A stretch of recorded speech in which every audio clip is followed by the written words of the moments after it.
second proposal, Assembly Bill 796, would reform the revocation system, which is what I call crimeless or technical rules-only violations. So when you're released from prison in the state of Wisconsin, you're given at least 18 rules of supervision that you must follow. Often there are many more than just the 18. And the Department of Corrections has discretion to revoke your supervision and return you to prison for a violation of those rules. And there are a number of people each year that are on supervision that reoffend and commit a new crime and are returned to prison. There are also a number of individuals that do not reoffend, but commit what is called a rules violation, or what we could think of as a status offense, that are returned to prison for only a violation of the rules. And I don't think that's fair, and I also don't think it's a good use of our resources. So again, we saw my buddy Scott Krug and Jeff Mursaw, who's from as far away from Milwaukee as you can get in the northeast corner of the state. 2 Republican co-sponsors. So here are a couple, these are just some of my favorite rules of supervision.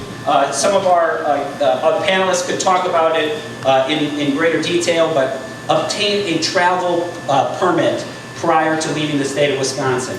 Obtain approval prior to changing your residence or within 72 hours after. Obtain written approval before purchasing, selling, or trading a car. Approval before you can use credit to buy something. This is my absolute favorite. Report as directed for scheduled and unscheduled appointments.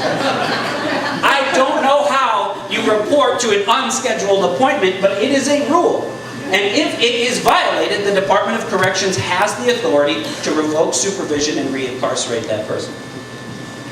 So this is a chart of the admissions back to Wisconsin's prisons.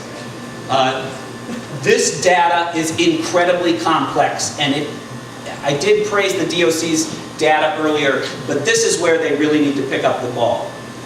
We don't have great numbers on how many inmates are sent back to prison for a rules-only violation, but if you look at that gold line, that top line, we know that over 3,000 a year are sent back to prison on revocation without a new sentence.